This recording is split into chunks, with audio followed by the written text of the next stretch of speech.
All right, so welcome to how to simulate and analyze ultrasonic transducers using modal analysis like an expert. All right, here are the list of topics that I'm going to be speaking about. Geometry. We're going to be talking specifically about both clamped Langevin transducers. They're the most common. I think it will also be the most useful for most of you.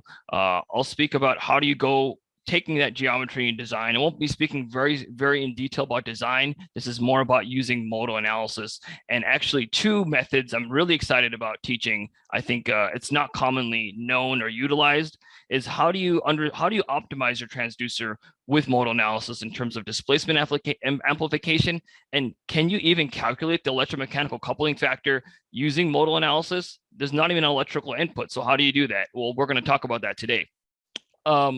So geometry simplification, material properties, specifically piezo material properties, which are the most confusing. I don't think you need me to tell you about how to put steel or aluminum or titanium into your model, but piezo properties can be confusing. So I'm going to shed a little bit of light on that today. I'll touch on node and element count, longitudinal versus transverse modes, placement of nodal points and antinodes, and those two topics that I'll talk about there: displacement amplification and electromechanical coupling factor. And then here's a really cool thing I'll show. It's static preloading according to the dynamic stress requirements. You need to preload your transducer enough to keep it together during dynamic operation. How do you do that? And how do you calculate those factors and numbers using modal analysis? Well, you can do it, and I'll show you today how. I'll also talk a little bit about current draw estimation. I won't complete this topic, but it is related to static preload and dynamic stress, and you'll get the drift about how to do those calculations. So, okay, maybe everybody here knows why you'll use ultrasound or ultrasonics for your specific application, but I just wanted to give one slide to kind of introduce this topic in this area. So why would you use ultrasonic energy, ultrasonic transducers? The first reason is, well, you need a small wavelength. And that's important for diagnostic ultrasound. As you know, if you increase the frequency, then the wavelength will decrease because the speed of sound is approximately stays the same with frequency. Reason three is, well, you want to miniaturize your actuator or your device. So piezoelectric materials, they don't take a lot of space. They're very compact in terms of their actuation. You just basically apply voltage and you'll get your actuation occurring. So that's really attractive to make devices small, but when you make devices small, they don't move too much. So you basically apply that ultrasonic frequency to excite the piezo stack or the piezo actuator to a larger oscillation level. And you can also repeats the number of cycles per second. So if you push a nanometer, but you do that, let's say at 100 kilohertz, then now suddenly you have some displacement that might be useful in the real world. And reason two, which is the one where both clamped Langevin transducers often come in most use, is that high frequency, basically ultrasonics, causes a specific physical phenomena. So for localized energy absorption, we have ultrasonic welding and ultrasonic surgical transducers, which causes that. And with regards to other special phenomena that are caused with a high frequency, there are ultrasonic atomizers and ultrasonic cleaning. Those two phenomena require the high frequency. It's not necessarily due to wavelength or the fact that we need to miniaturize, but specific physical phenomena occur only with ultrasonics for specific reasons for each application. So both clamped Langevin transducers, they usually fit right there.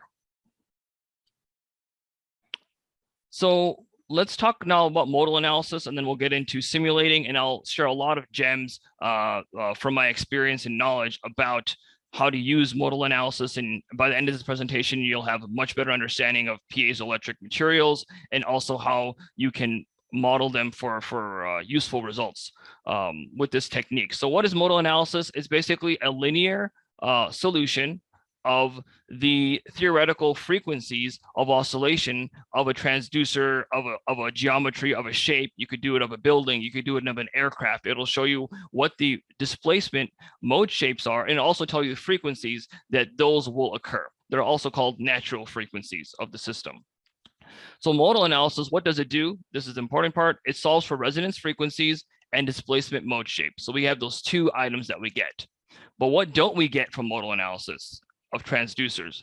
We don't get impedance plots.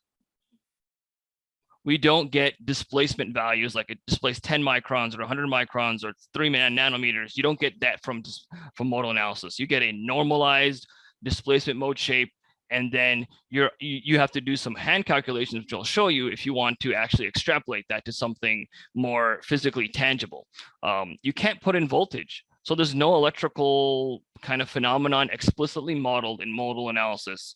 Maybe there's some solvers that do include it, that do include electrostatics in it and piezoelectric, but especially in kind of the more basic FEA packages, such that the ones that come with your CAD packages like SolidWorks or Fusion 360 that I'm going to be using, you actually can't put in voltage or permittivity or anything specifically explicitly piezo-like. So you can't put in voltage or forcing function either. All right, we got a talker here. So everybody can mute their microphones. Let's see who's. Let me just see if I can mute some folks. All right, perfect. So let's keep going. And yeah, if you have any questions, put them in the chat. It's great to answer those questions while they come up, so the presentation is more engaging. I realize this is a big audience, and having everybody talk at once is not going to work. Okay. So again, modal analysis, what are the performance criteria? So, okay, you got this analysis, you know it gives you frequencies and displacements, but what do we do from there? What does it tell you? So firstly, they're the frequency of your modes. So one of the really important aspects of designing ultrasonic transducer is you design it for a particular frequency, which is more apt to provide the effect you're trying to produce. So frequency is an important consideration. Typically, ultrasonic transducers generally say, okay, we're doing 40 kilohertz because that pretty much works for a lot of applications. But in some applications, you might want to go higher, and higher frequencies tend to have different energy absorption in different mediums better. Lower frequencies tend to have higher displacement. So depending on how your environment, how your application is going to absorb energy, you either want to increase displacement by reducing frequency, or usually when you increase frequency, you decrease displacement, but you also will then increase the frequency of oscillation, which has other benefits for specific applications. You get the normalized displacement for modes. So what's the maximum displacement that you'll get from a mode shape? If I had the numbers here, it would say the bright red is 1. That's what it would say. So it doesn't tell you microns or millimeters or anything like that. You'll just get a displacement value of 1. So normalized displacement for modes, and so you get nodes and you get your antinodes. And here are the two really important things. If there was, if people here already know about modal analysis, they've already seen transducers, they've already done simulations, you will really want to take away these 2 points that I'm going to be describing later in the presentation, because they will help you to optimize your transducer. Because normally folks think that they can only do that using modal analysis. We're looking at displacement increases, we're looking at coupling factor increases. We're only doing it we can only do it in harmonic, but that's not true. You can also do it in modal analysis if somebody teaches you how. So I'll get to that. I won't belabor what the electromechanical coupling factor is, but the crystal strain versus output displacement is basically normalizing, and I'll go in detail about it. It's normalizing your displacement, your maximum displacement, according to how much your crystals are stretching. So now you have a parameter that you can use across different models that you create, because the displacement is always 1. So how do you kind of make it a value that you can optimize? You can't optimize a value of 1. You have to create a ratio out of it, and that creates a relevant ratio by creating ratio of crystal stretch or crystal elongation of the stack versus the tip displacement, which is always 1. And this is an important topic. Not only do you want to design your transducer to make it have a larger displacement, but you also want to ensure that the method that you designed your bolt and its clamping mechanism and the way preload is applied to the crystal stack is also congruent with how dynamic stress is being induced during oscillation, and they're not the same. So you do have to do this optimization in order to reduce the preload, so you don't risk cracking or fatiguing or depoling your crystals in any way. You also get to know neighboring modes. Neighbors are important in ultrasonics. They're important in life, and they're also important when doing transducer analysis. You'll get different modes appearing, let's say for this example here, this transducer, which is basically a section view and it's only half, but you'll get oscillation modes in the center bolt. You'll get the stack oscillating outward, like the stack coming out. You might also get bending. If you have a thinner horn at the end, you'll get bending in the transducer horn as well. So understanding where those bending modes occur, especially when you have attachments, appendages for clamping, that's specifically important to understand that those aren't close to your operating mode. And I think a lot of us know what a transducer looks like. And what it consists of, but let's go into take a minute or so here. So this is a transducer, everyone. There are piezo rings. They usually come in pairs. Somebody asked, what stress does a piezo dipole? High stress. So I don't know the number, but you typically want to keep it lower by designing properly. I don't have the number off the top of my head. I've seen folks go, usually it's local depoling that happens, and the stress is further increased because if you have too much preload and then you apply dynamic oscillation, yes, you're ensuring that you're not getting under tension anymore, but now you have like your preload compression and your oscillation compression, like kind of doubling down on it. So you in general like to reduce your preload. I've seen as high as 100 megapascals used for preload in one study for piezo ceramics, but it would depend on a lot of factors and kind of experience with your specific transducer and setup. Because so a transducer consists of the piezo stack, a back mass, which is going to reflect the ultrasonic waves, and also a horn then to focus, or actually some disperse. Like in this case, which is a cross section of ultrasonic cleaner, the horn is actually dispersing energy. In this case, for this horn, it's concentrating energy into a certain point. We also have a bolt clamping everything together, and I'll describe a little bit about that soon. And we have this big flange hanging out, which you have to have some way of holding on to your transducer, because it's not just floating in air. In modal analysis, we model things floating in air. But in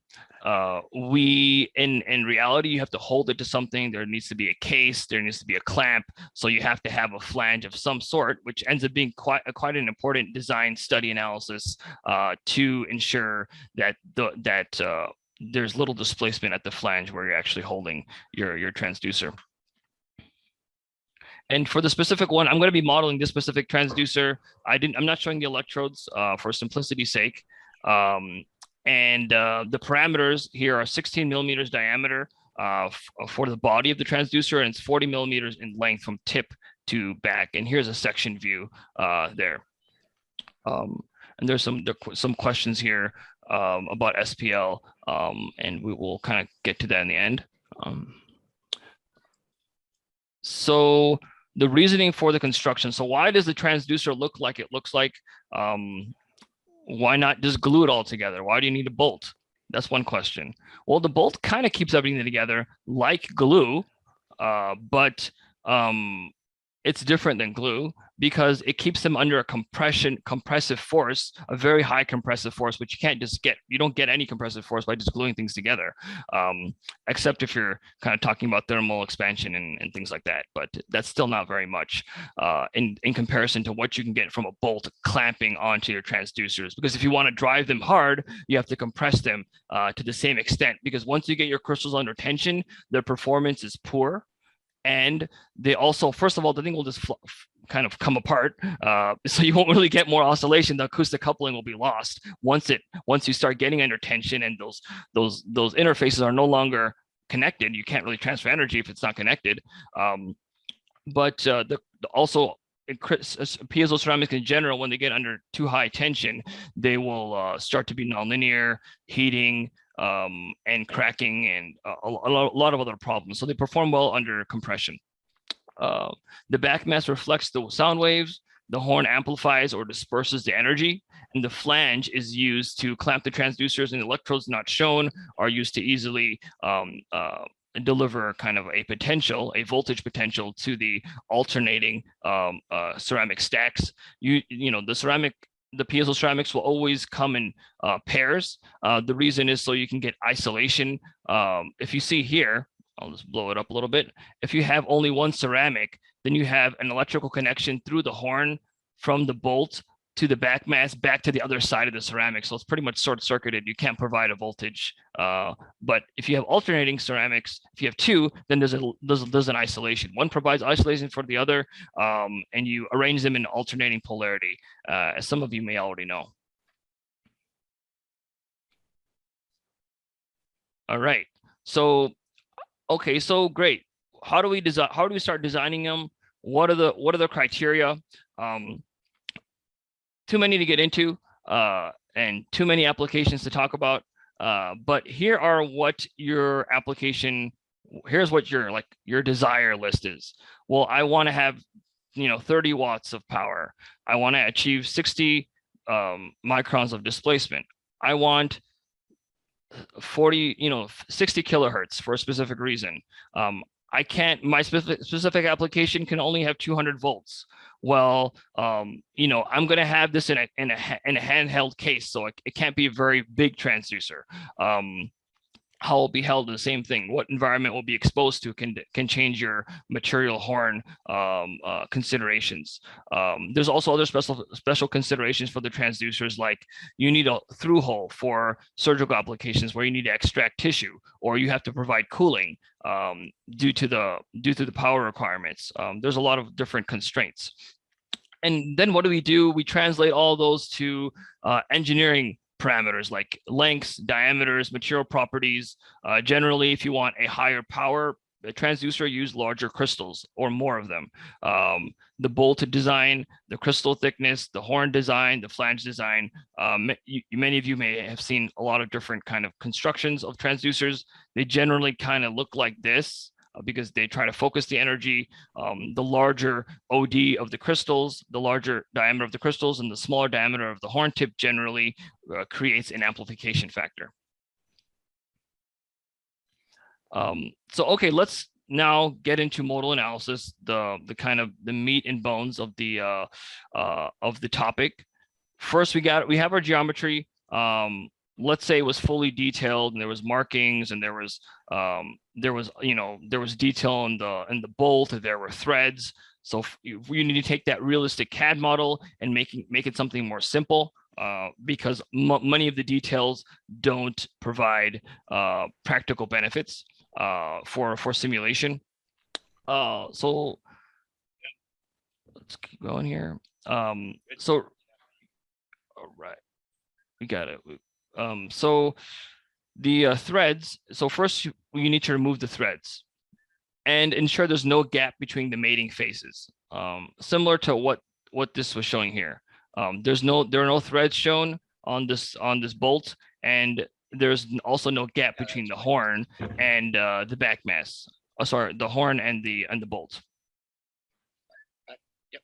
Okay. Fine. All right. So you just had a talker there. Okay, so we also remove all small features and ensure the surfaces are smooth.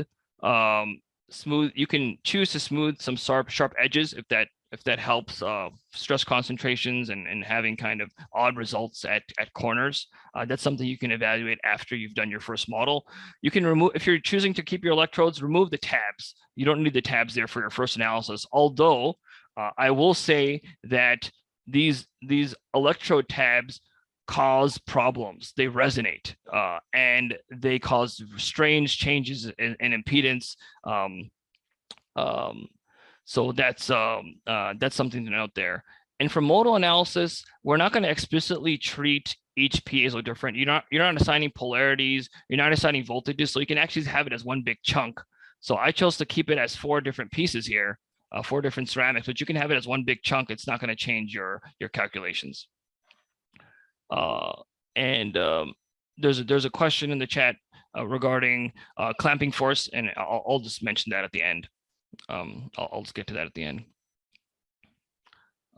So let's start simulating. The program I'm going to use today is Fusion 360. It's a CAD program, but it also comes with modal analysis and a couple of other analysis. The ones I'm going to be using is static stress and modal frequencies. It doesn't have harmonic analysis in this system. You can't do forced harmonic analysis like frequency, and you cannot do obviously then piezo as well. But what we're going to be showing is extremely powerful use of modal analysis.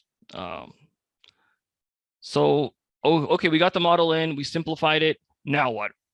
You have a couple of choices. You have a choice here. You can choose to model the full model as is, or you can take advantage of the symmetry which exists in the system. So this is a circular, most Langevin transducers are cylindrical.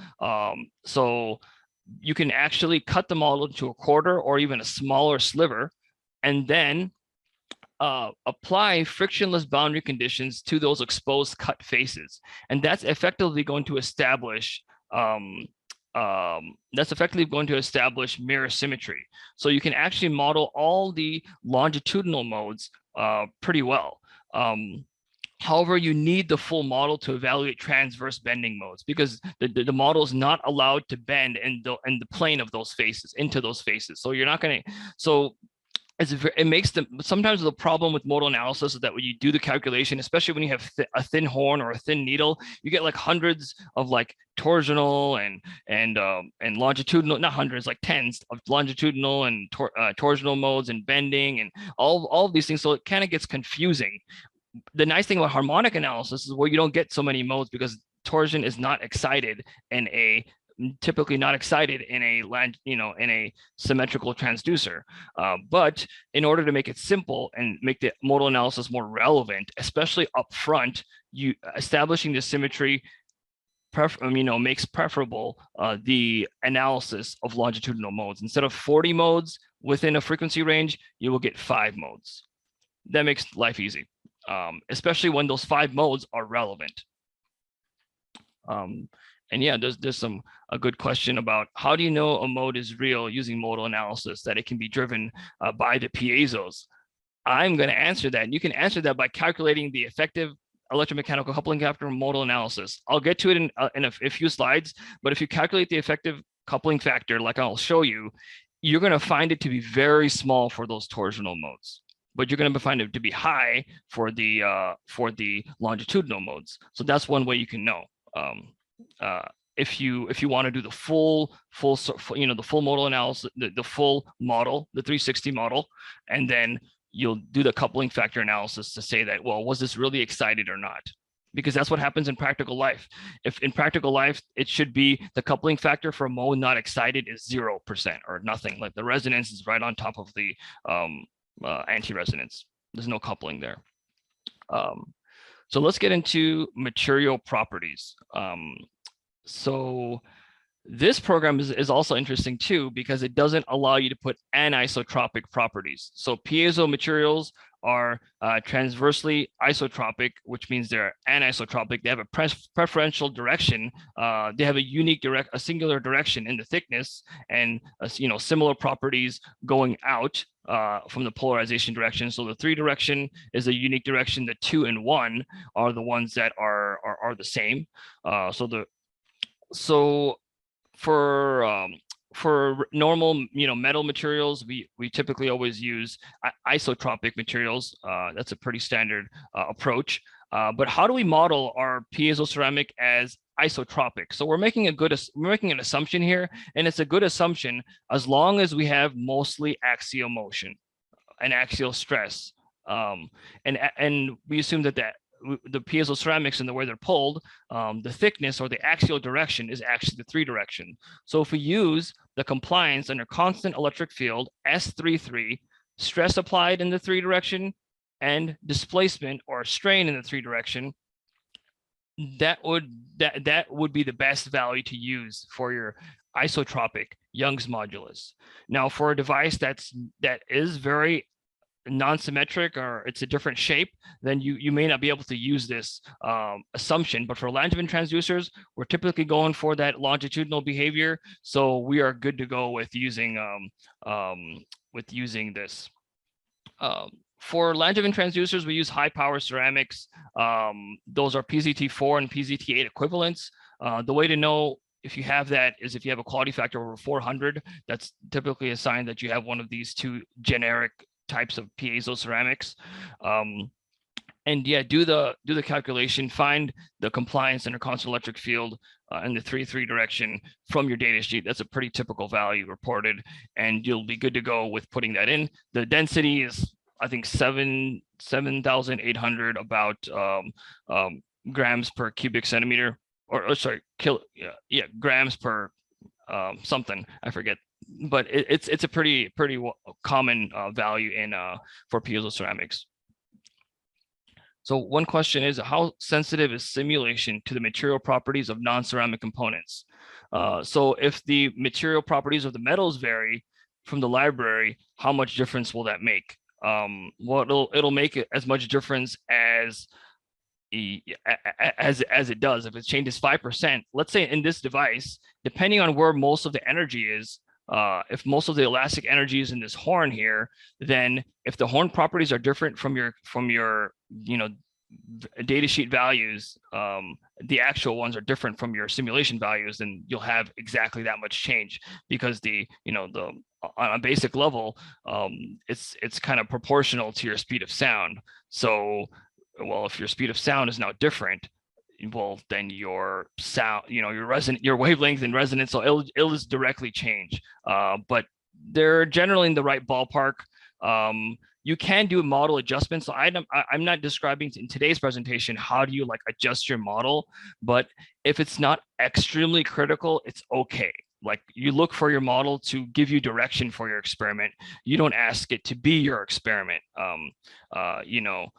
Looking to take guidance. You don't want you're not trying to raise your kids to be just like you, but you want to give them some of that guidance, some of that wisdom that you have. So kind of, you could say your FEA simulation is kind of like that wisdom that's given to the prototype, but it doesn't have to be the same thing. So it'll make a difference, but for titanium and steel, maybe you'll have 1 kilohertz different. You're trying to get 40 kilohertz, you end up simulating 41.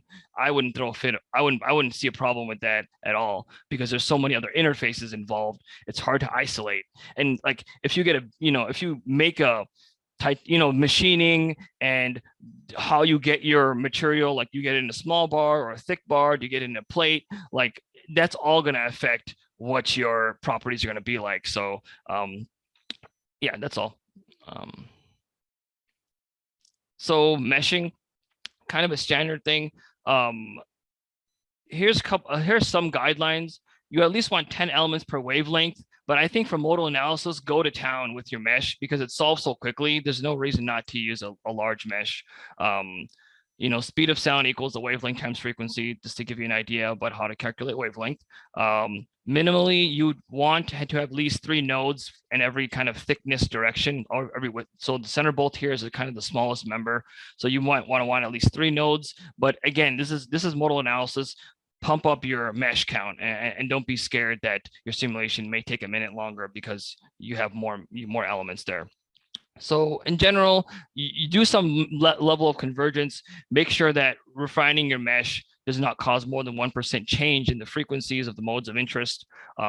You can also do localized mesh control if you see a stress concentration that you might want to get more information about, or you have a kind of unique geometry that you may want to increase the mesh count in some areas. This specific model that I use a low mesh count. I'm just demonstrating. It has 22,000 elements and 36,000 nodes, as it mentioned, and using a tetrahedra mesh. And there's a bunch of things, kind of details there. Okay, so this specific simulation package, it does contacts between the different components. So it automatically creates contacts, but you got to make sure, and like other simulation programs, you can kind of specify that the nodes, have to be matching, that the nodes have to match up on each component. That's another, like I have a continuous mesh. That's another option in other FEA programs. This one requires the use of contacts if you're going to make multiple component FEA models. One thing is to check every contact and make sure that incorrect faces are not bonded. Let's say if you have a thin electrode, somebody's in there. If you have a thin electrode, one side of the ceramic is going to want to bond to the other side of the ceramic, the next ceramic, and that's kind of like not what's supposed to happen. It's supposed to contact through the electrode.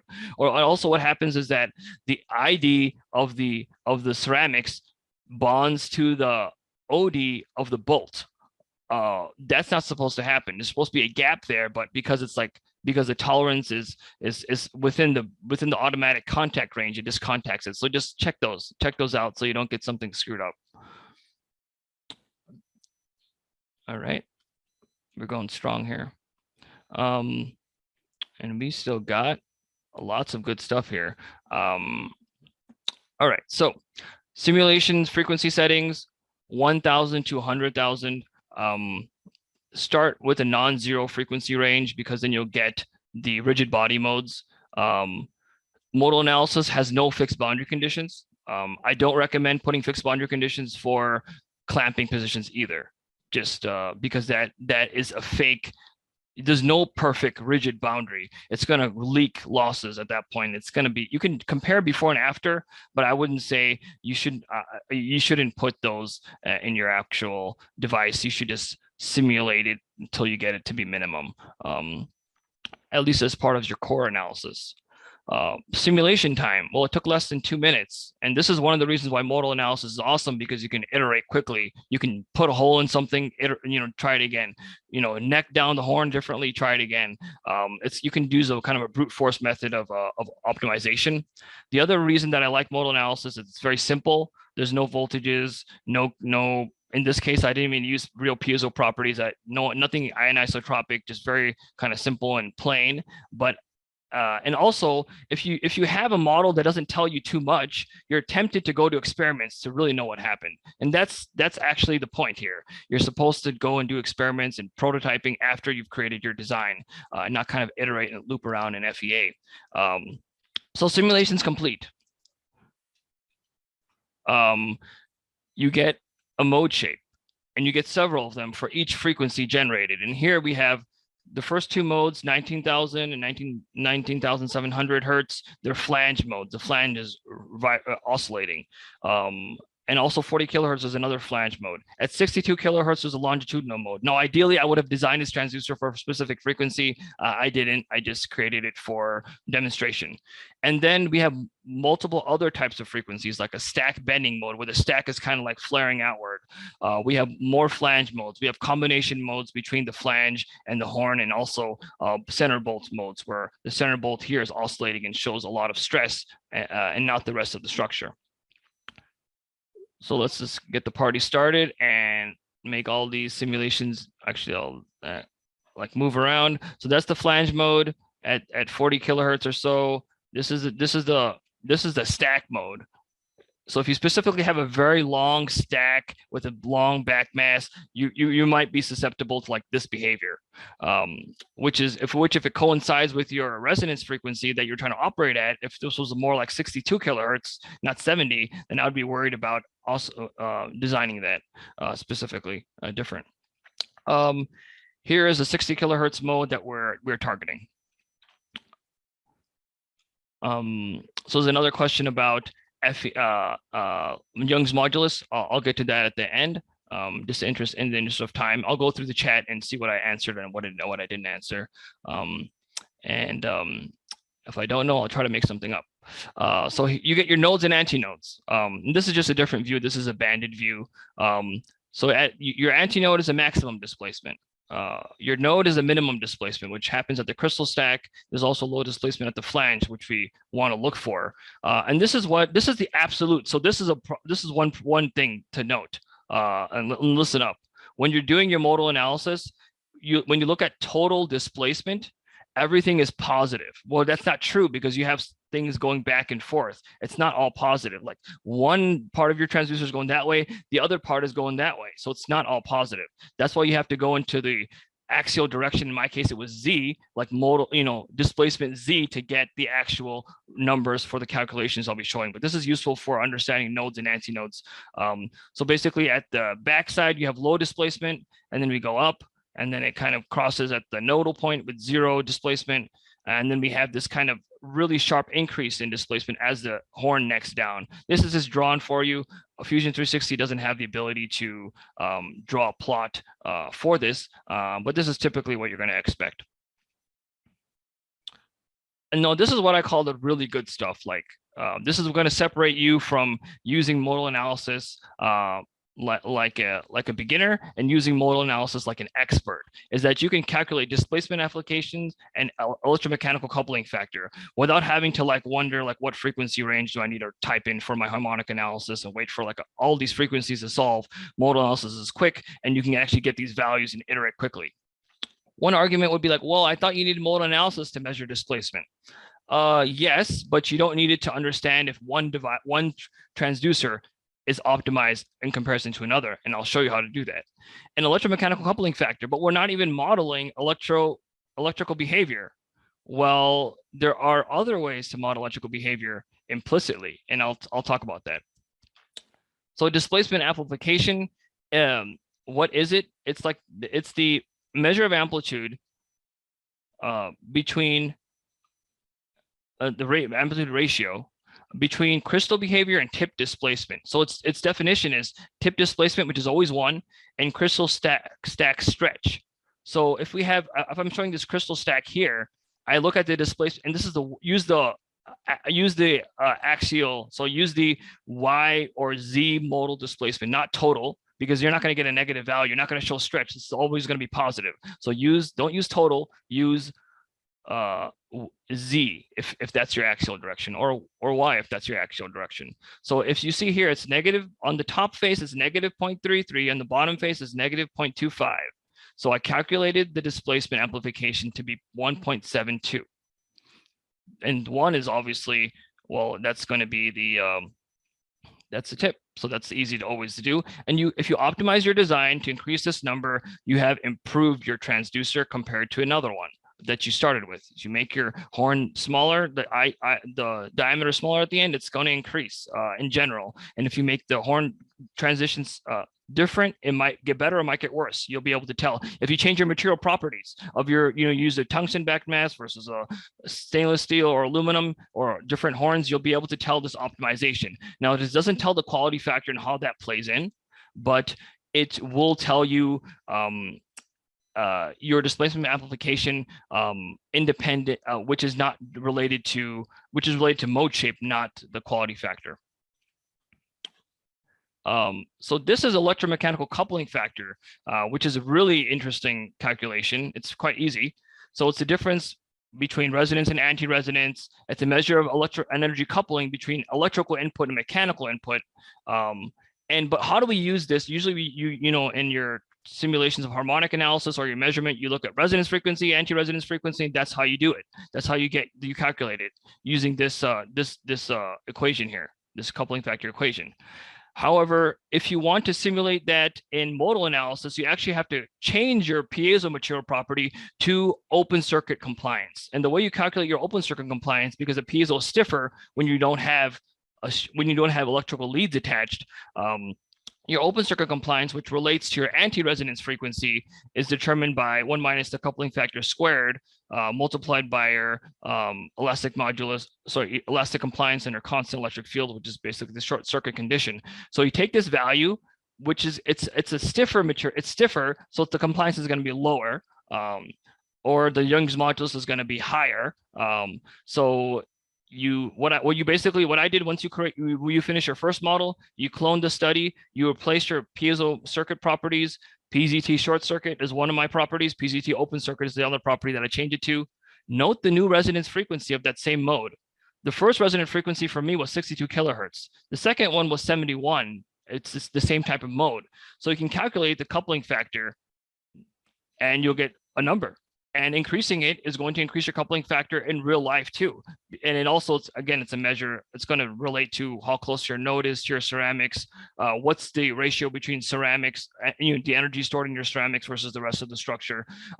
This is much easier to do. You don't have to go in and choose displacement values. It's just two frequencies. You go, and that tells you your coupling factor, which is going to decrease your impedance and increase the bandwidth between resonance and anti-resonance frequency. Now I'll speak about preload. We got somebody in the chat in the room. Okay, so we'll speak about preload. So why do you need to preload? I already discussed that, but how does preload relate to dynamic stress? And also another aspect, dynamic stress distribution.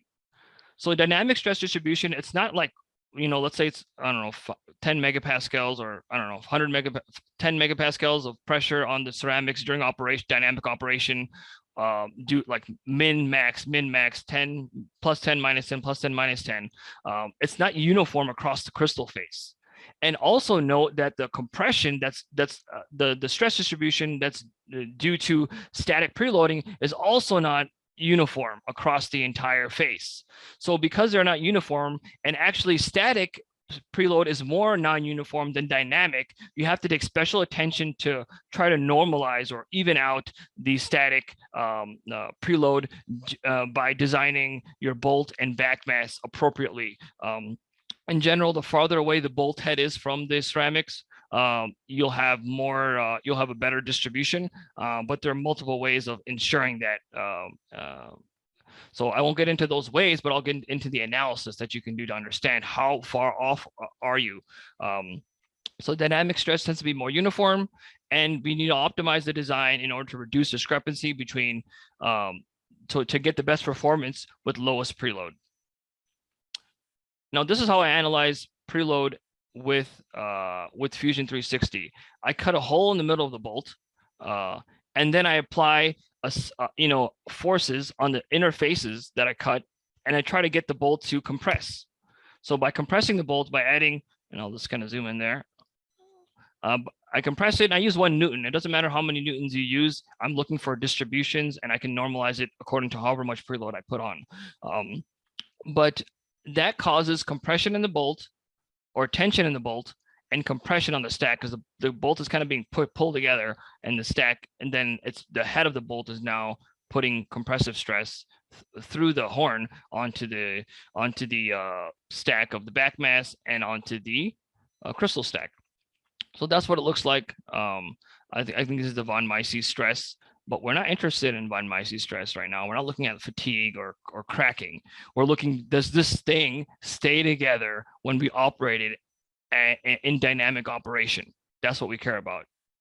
Is there gapping? And for that, you got to look at the normal ZZ stress. Is the stress that's being compressed with more than the stress that's being pulled apart with? So doing the normal ZZ stress, and this is the Z direction, the axial, I found that the ID stress is approximately negative 0.17. Units don't matter. And the OD stress, which is going to be less, is a negative 0.006. It's negative because it's compressive. Okay, that helps us. We're doing the right stuff. We're kind of, everything's making sense. And the ratio is 3 then between these two values. All right, so it's not uniform. It's very not uniform, but that's okay as long as your transducer ends up working. So now we got to look at, okay, how do we do in terms of dynamic stress? Because there's actually going to be more stress on the interior too for dynamic stress than the exterior as well. So that's something to note. So the ratio here ends up being, and in Fusion 360 you can't calculate strain or stress for modal analysis. So you have to do something. You have to kind of whip out your calculator or your Excel sheet and say, well, here's the displacement at the end of the crystal, like from one point to the next point, delta L, however much it moved, displacement 1 minus displacement 2 divided by the distance, that's the strain. And you have to do that calculation. And you end up getting a ratio. I think I got to switch these around. Interior should be 0.4, and I'll say 0.3 there. And then, so the ratio from ID to OD is 1.5, and the static stress ratio was 3. That's interesting, right? We would like them to be the same, or maybe to be both closer to 1. So let's see how we what do we do with this, basically? On the one hand, well, you would want to reduce this static stress. You would want to even out the distribution. You wouldn't necessarily want to increase the ratio. You wouldn't want this to be 3. That's not really the right thing to do. The right thing to do is you can make this a 1. You'd want to make these both lower. In order to reduce the preload, because you also don't want a large distribution of dynamic stress, which means the whole ceramic is not working the same amount. We got some slackers on the exterior. That's not cool, bro. You got to everybody's got to work together here. All ceramics, all parts of the diameter. Anyways, all right. So how do you calculate how much preload to use? First of all, you can calculate your dynamic force from your current requirement. If you know that from practical experience how much current you need, you can calculate your dynamic force that way, and I'll do it right now.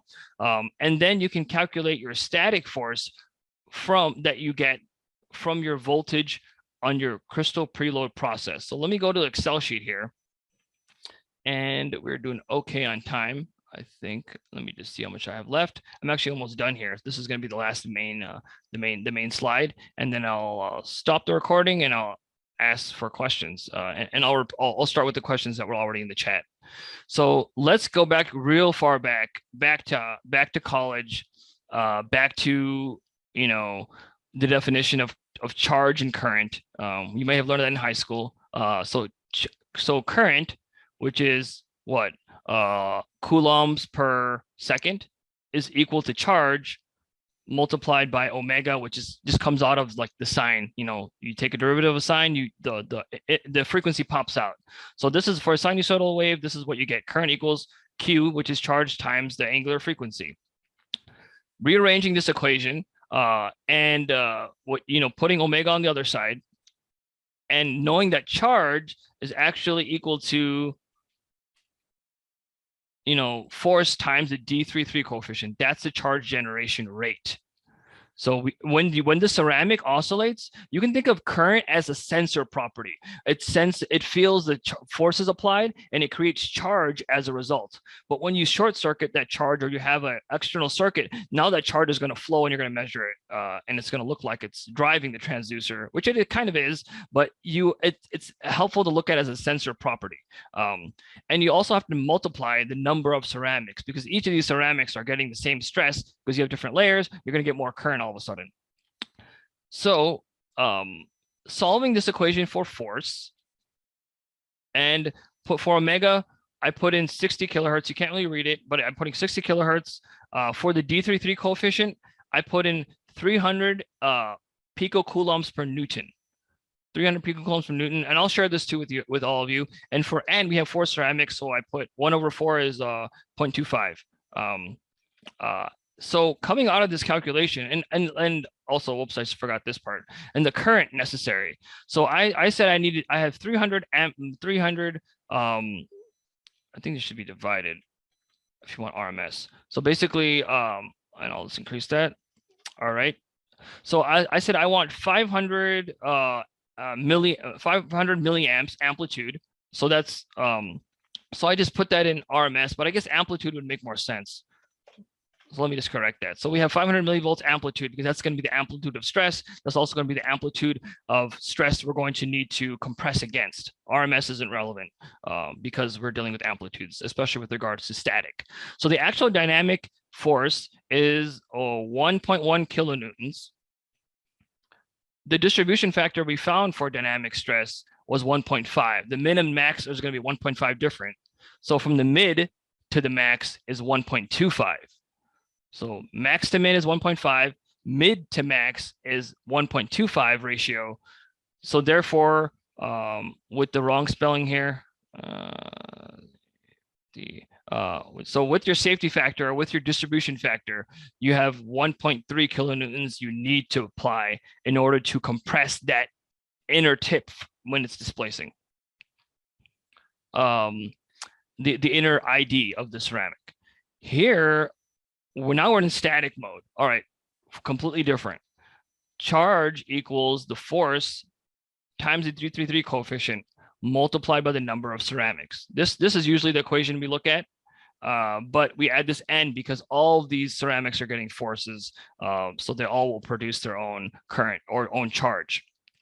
Typically, we put a capacitor in parallel with our ceramics. So usually our Langevin transducers are somewhere in the nanofarads.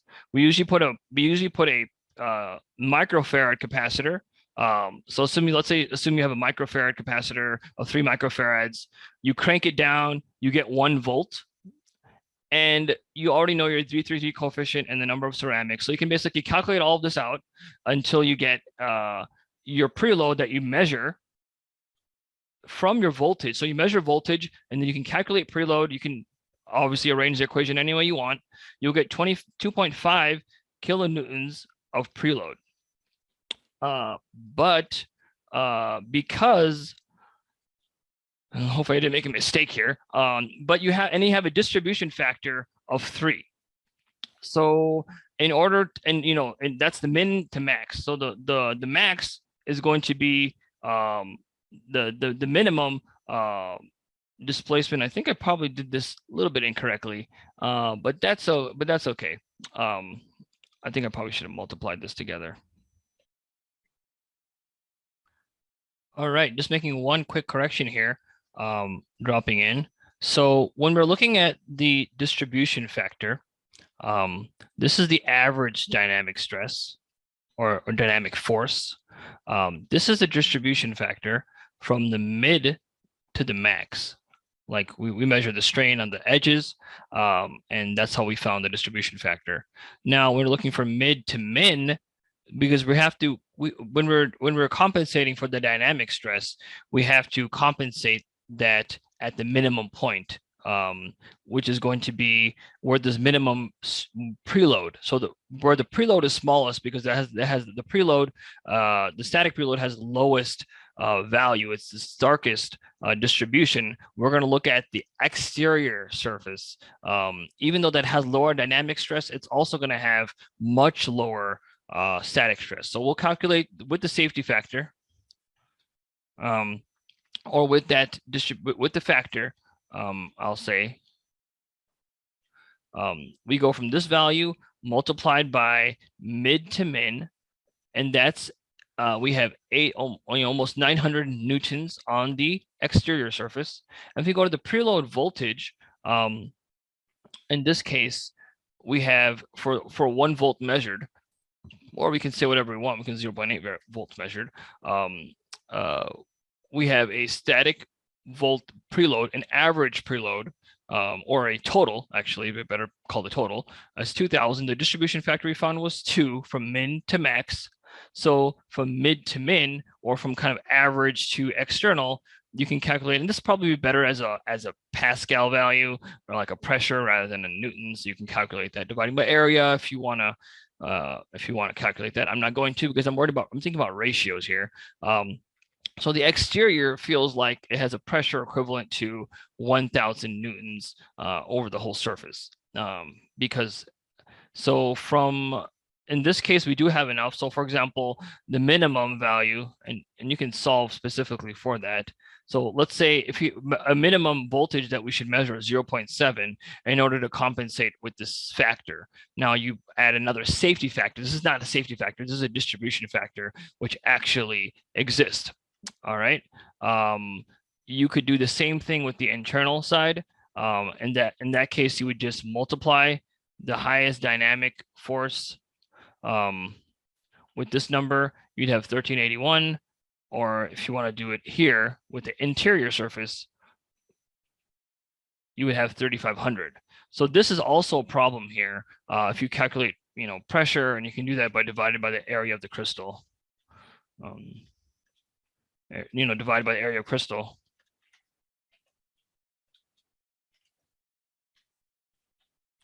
CRYSTCR. Then you'd get the you'd get Pascal value. You might feel more comfortable comparing, but right now I'm just comparing amplitudes and ratios, so we're okay. But yeah, 3500, and that might actually the pressure that corresponds to may actually depole the ceramic and may cause cracking. So that's some threshold to note. But yeah, we have for this voltage we have 875 newtons of effective force on the exterior, and we have 884 dynamic. So then you may see some gapping, for example, or this is how to know how to add how much preload for the current desired.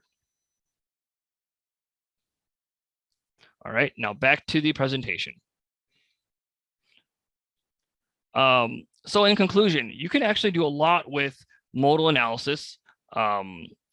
Modal analysis gives you frequencies and mode shapes, but you can calculate a lot of different properties from that, especially if your FEA packages allows you to do integrals of surfaces, do other standard calculations and set parameters up. You can actually really optimize it for a huge amount of analysis, and you don't have to worry about setting frequencies and other things regarding harmonic analysis, such as time to solve and other things.